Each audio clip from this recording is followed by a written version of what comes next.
Afternoon. Not bad. And a biscuit. Another biscuit, thanks. Sorry.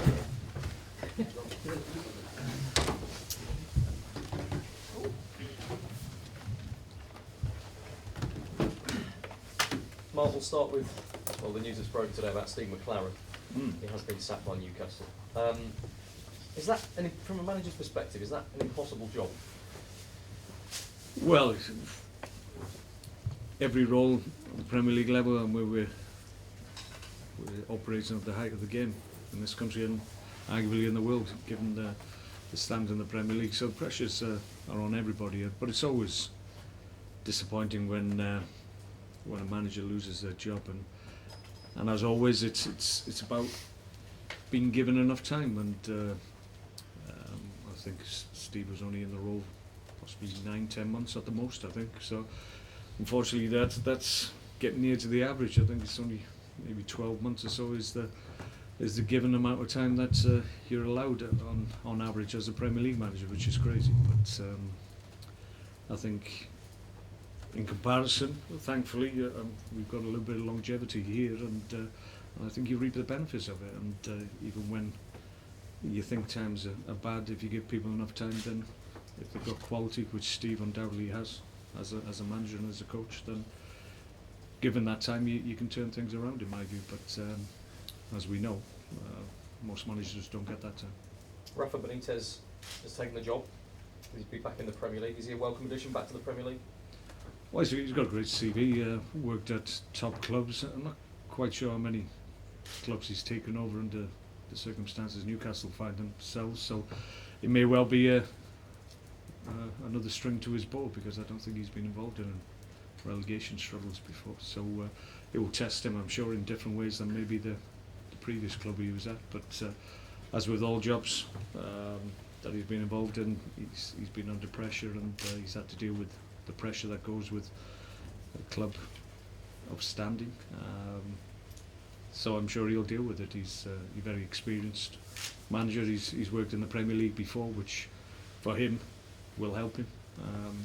So we'll have to wait and see. Thank you for that. Peter Odemwingie, you've let go out on loan to Bristol City. What's your thinking? Well, Pete was in a situation, it's fair to say we wouldn't have been, he's at the end of his contract, he wasn't going to be recontracted here.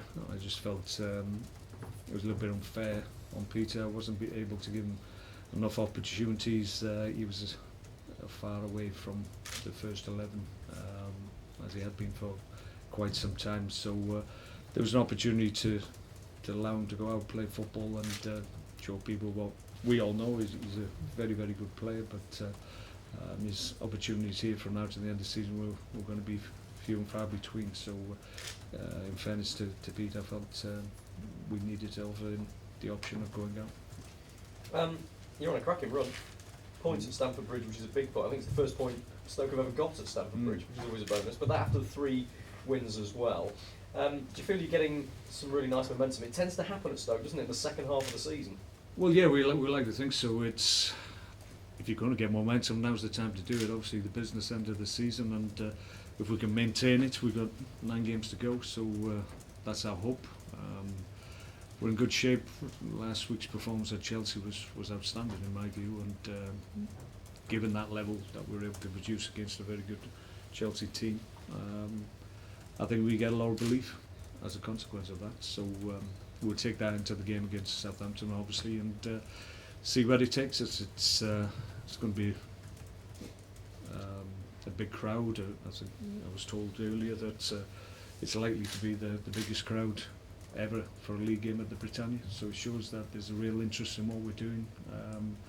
There's a real goodwill factor around everything connected with Stoke City at the moment, and we'll use that hopefully to drive us to a great conclusion to the season.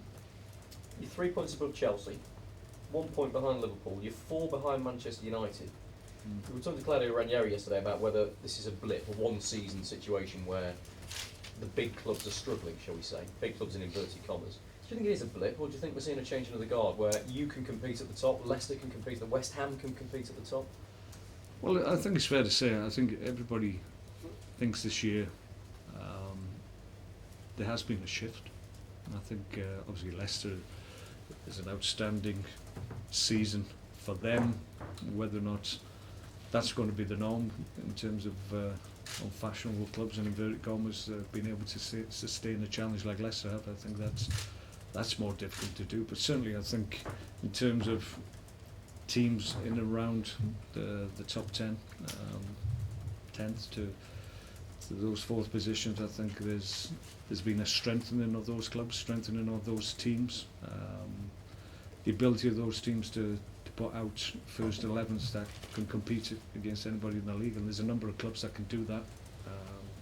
We class ourselves in that bracket, so I think as always there's only so many places at the top, so-called top clubs that are available any given summer, so players that have ambitions to go to those clubs may find themselves without options, and will have to set their sights differently, and you find that very, very good players become available to you as a club, because we will always be in the market for good players that can take us to the next level, and I think more and more of those players have a desire, first and foremost, to come to the Premier League. The Premier League is huge now in terms of players thinking, so we can benefit from that, and as I said, there's only so many opportunities at the so-called top clubs to go there, so other teams in the Premier League become viable options for agents and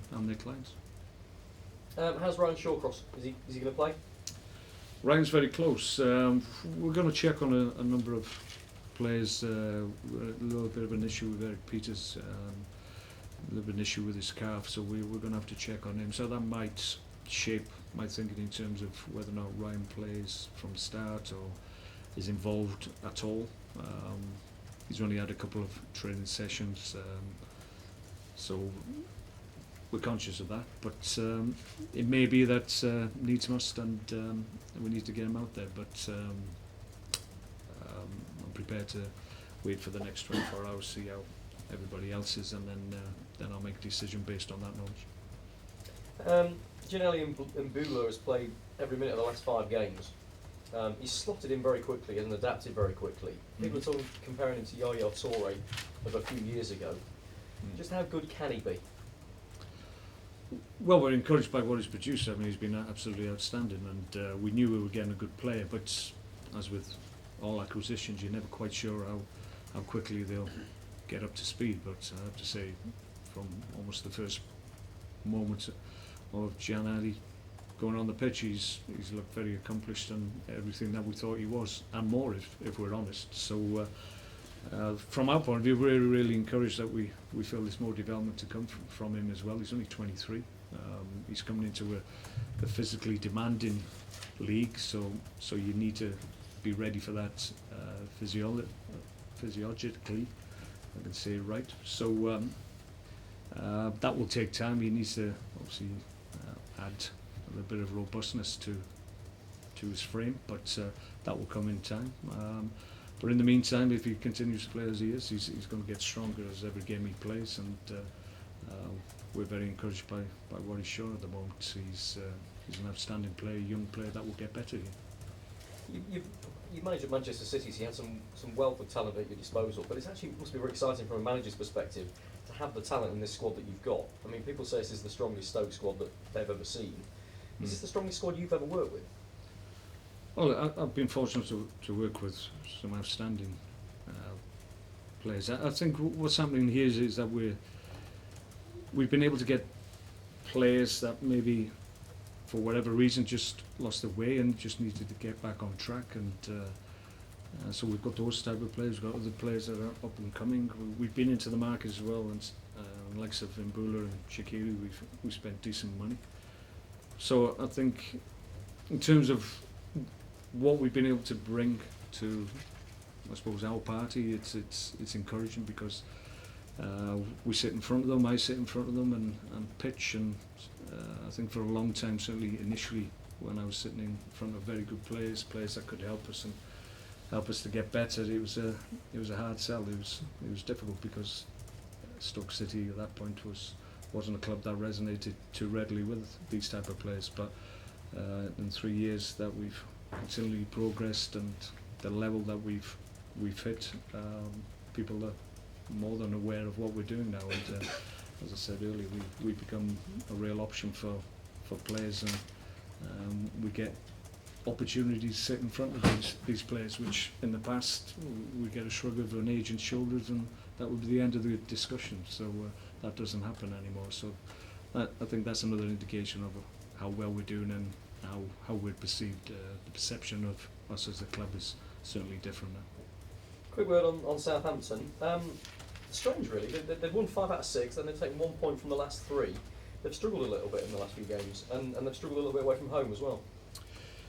Yeah, they've had a period when they've had real good runs and good points accumulated in those runs, and then they've had other quieter periods in the season where they've struggled for points. So they've changed the system around a little bit. They played 3 at the back for a while, which seemed to help them certainly defensively, and they became very difficult to beat. But they've shied away from that. They've changed it in the Bournemouth game, I seem to recall, after 36 minutes. So it seems that there's a little bit of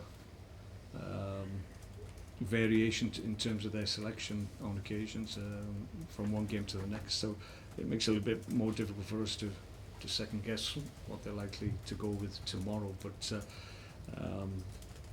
But when you look at their squad and the strength of the squad, they're a very strong Premier League team, and whenever we play them, we're very, very close, and I think that's an indication of the strength of the Premier League. I think we're 2 teams that have similar ambitions and similar capabilities at the moment. Thanks, Mark. I'm all right. Thank you very much. All Mark. done? Yes, sorry. Knowing the club, Southampton, from being a player, do you think the progress they've made over the last few years, in recent times and over the course of that period, do you think they've, how much have they advanced, really, do you think? Well, in recent times, they've obviously had good ownership and significant funds made available to them so that they can progress, but that's not a given, that you spend the money correctly, and progress is a definite. You've got to spend it in the right areas on the right players, and they certainly seem to have done that. They've got a great academy. They've produced their own players, which obviously has helped. They've been able to obviously deal with outstanding players leaving the club as well, and we know ourselves that can be a difficulty. We had a similar situation last summer, and we had to address obviously good players leaving our club. They've been able to do it really well. They've drawn in obviously significant amounts of money from the players that they sold, and they've used that wisely, in my view, and they continue to be a strong team at the top end of the Premier League, and I'm sure they see the next step as to be one of those teams that's pushing right at the top, because like I said, their academy is strong. It's a strong club in its own right, and they continue to build on the field as well. So I'm very impressed with the club in comparison to the one where I knew when I was playing there. Still playing at the Dell, one of the more quaint, shall I say, grounds in the league at that time. So to come from that point when they were still at the Dell to where they are now, then it's been a huge job that's been undertaken, but done correctly in my opinion. On show could be 2 of England's best goalkeepers, obviously both vying for a place at the Euros as well. What have you made of Fraser Forster since he's been back from injury? No, I mean, he's an outstanding keeper, and we're very fortunate to get the injury that he had, but he's come back and had a great run, clean sheets, and that coincided with his reappearance, so that will tell you all you need to know, really, because his ability obviously had been missed, and we know ourselves how many games or how many points you can save if you've got an outstanding keeper as a last line of defence, and both sides have that. And the manager, Ronald Koeman, how do you find going up against him now you've been at the Yeah, you have a number of games against Ronald over the years and come up against him as a player as well. Time's gone by, so yeah, it's he's good company, and his staff are knowledgeable people, and they understand what's required in the Premier League. So it's always a test going up against football people of that calibre. So it's a game I look forward to. Just talking about consistency of being a manager at a club for a long time, obviously you've been here for a few seasons now, does that show the real success you can have if a chairman sticks with a manager and shows them good faith like the chairman has here with you, the owner? Yeah, I mean, you've got to, you can't demand time, you have to produce and make sure you get the results that enable you to get the time that you require, but it's no coincidence that teams that are stable and settled and seem to be progressing in the right way, in the right manner, more often than not, the teams that have steady ownership, stable ownership, and the managers have been there longer than usual, which is the case here. So it's difficult because there's a lot of pressure on owners and chairmen and CEOs to make change, because there's a lot of forums and a lot of platforms for people to give their opinions on what should and shouldn't happen at clubs, and it takes strong leadership and strong ownership to resist those calls when maybe there's a dip in form in terms of your results on the board. So it's not easy. You understand that there's pressure for everybody, but I always feel that if you give good people with ability time, then they'll produce for you. Mark, you spoke of the quality you brought in here, certainly over the last 3 or 4 windows. At what point does it become difficult for you in terms of selection-wise? Because you can bring these players in, but you've got to accommodate them and keep them happy. Yeah, I mean it's not easy, because case in point, Peter Odemwingie, obviously we let go because we couldn't give him the opportunities that he felt his talent deserved, and I was in agreement with that, to be perfectly honest. He's a good player and did really well for us when he first came here. So it's not easy to keep senior players happy, and if you can't even get them on the pitch and they're sat in the stand, then it becomes more of a problem. But I think you should still, if you've got the opportunity to get good players in, then you've got to go in the market and you've got to try and get them to your club. At some point then there will be players that will have to leave, good players in their own right, but they will have to leave to obviously make room for players coming into your club, and that's the process that continually goes on at football clubs. That's never changed, to be perfectly honest, but it's all about, at the end of the day, it's about getting results on the field, and the makeup of the squad has to be strong. It's difficult to get through a whole Premier League season without having the required replacements if you get key players injured. Mark, you secured a 1-0 victory at St Mary's early in the season, early goal, Stoke defending, number of missed chances. Would you say that game particularly sort of summed up Stoke's season, or is the best yet to come? Well, I seem to recall that it was quite a good away performance. That was my recollection of it. You're right in saying we had any number of chances on the break. I thought we broke exceptionally well in that game. Great goal by Boya, and on the day we were the better team.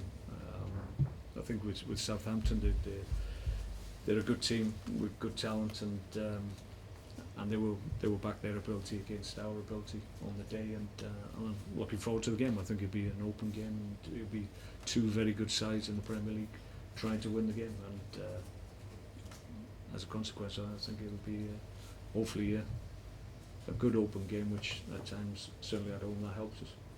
Another chance for a record to fall. I think it's like nearly 50 years since Stoke did the double over Southampton. Is it right? The likes of Harry Bowes and Martin Chivers putting in the goals. Can we Right. do it tomorrow?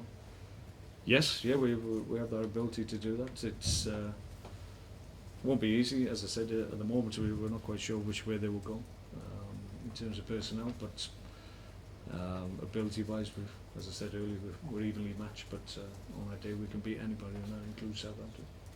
Thanks, folks. Okay, Thanks, Mark. no problem. Good luck. Thanks a lot.